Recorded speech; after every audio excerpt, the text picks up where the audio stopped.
A Covid-19 e o sistema respiratório, explicando a fisiologia. A Covid-19 é uma doença respiratória aguda causada pelo SARS-CoV-2, também conhecido como o novo coronavírus. Ele invade o corpo humano por meio das mucosas presentes no nariz, olhos e boca, afetando então o sistema respiratório desde a cavidade nasal até os pulmões. A infecção ocorre através do contato com gotículas de saliva, espirro, tosse e indivíduos infectados. Mas como realmente o coronavírus entra nas células do sistema respiratório? A entrada do vírus ocorre pela interação entre uma proteína do vírus, chamada spike, com receptores específicos das células humanas, os quais interagem através de um mecanismo chave-fechadura. Dentro dela, o coronavírus produzirá novas partículas virais usando a maquinaria da célula hospedeira. Que espertinho, não? Assim, essas novas partículas virais saem da célula e conseguem infectar outras células. Nas mucosas nasais, estudos sugerem que o vírus entra nas células que dão suporte para neurônios sensoriais olfativos, células-tronco e células do vaso sanguíneo, porque todas elas possuem a fechadura. Com isso, há uma danificação dessas células, resultando em disfunções no olfato, como a hiposmia, que é a diminuição do olfato, a fantosmia, que é a distorção dos cheiros, e até a anosmia, que é a perda total do olfato. Já nos pulmões, o vírus atinge a menor unidade estrutural deles, que chamamos de alvéolos. Lá, o coronavírus danifica as células da parede do alvéolo e permite a entrada de líquido. Além disso, também ocorre uma diminuição da produção de uma substância chamada surfactante, que é extremamente importante para manter os alvéolos sempre abertos, mas não a ponto de se romper quando entra oxigênio neles. Esses dois fatores dificultam a troca de oxigênio e gás carbônico, ou seja, o que nos mantém vivos.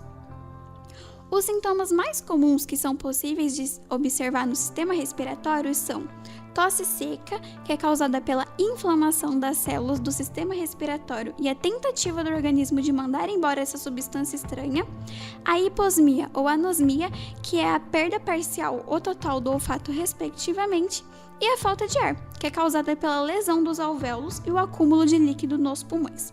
Mas será que pode ficar pior? Infelizmente sim.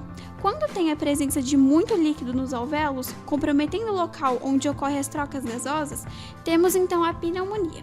Através de exames de imagem, podemos observar as áreas que ainda estão saudáveis, com uma cor preta, e as áreas que não funcionam mais, em branco fosco, lembrando um vidro fosco. Quando a pneumonia apresenta uma progressão, ocorre então a síndrome da angústia respiratória aguda, que é causada pelo acúmulo de muito líquido nos pulmões e pelas ações das células de defesa, que liberam substâncias para destruir o vírus, mas que acabam danificando ainda mais as nossas células pulmonares.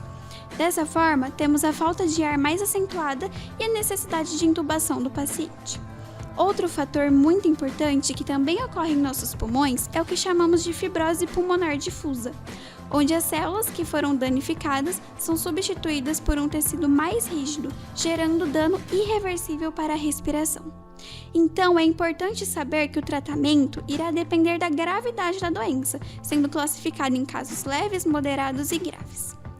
Mas esses problemas desaparecem totalmente após o tratamento? Estudos sugerem que não, sendo chamado de Covid crônico. Com o aumento de líquido e a dificuldade na troca de gases, problemas como diminuição de oxigênio no sangue e o acúmulo de tecido mais rígido levam os pulmões a ficarem menos capazes de fazer o seu trabalho. Mas fique calmo, nem tudo está perdido. A reabilitação pulmonar, ou seja, atividades direcionadas para o pulmão, tem sido vista como um procedimento promissor para a redução dos impactos da doença. Por isso, é muito importante prevenir o contato com o vírus e o uso correto das máscaras de pano são fundamentais para isso.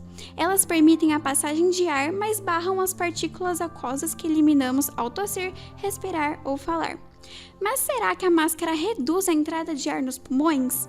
Se usada corretamente, reduz levemente, mas não fique preocupado.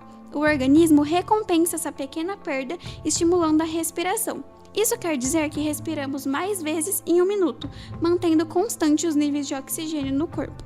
Portanto, pode usar e abusar das máscaras, elas não são prejudiciais à saúde. A sensação de falta de ar que algumas pessoas têm quando usam máscara ocorre pela ativação de receptores de temperatura que estão em nossa face por conta do ar mais quente que é exalado quando expiramos. Não podemos esquecer também das reações neurológicas de ansiedade e claustrofobia. Para saber mais sobre o assunto, aponte a câmera para o código QR e abra o documento com as referências utilizadas para a preparação do vídeo. E lembre-se, a prevenção sempre será o seu melhor aliado. Previna-se!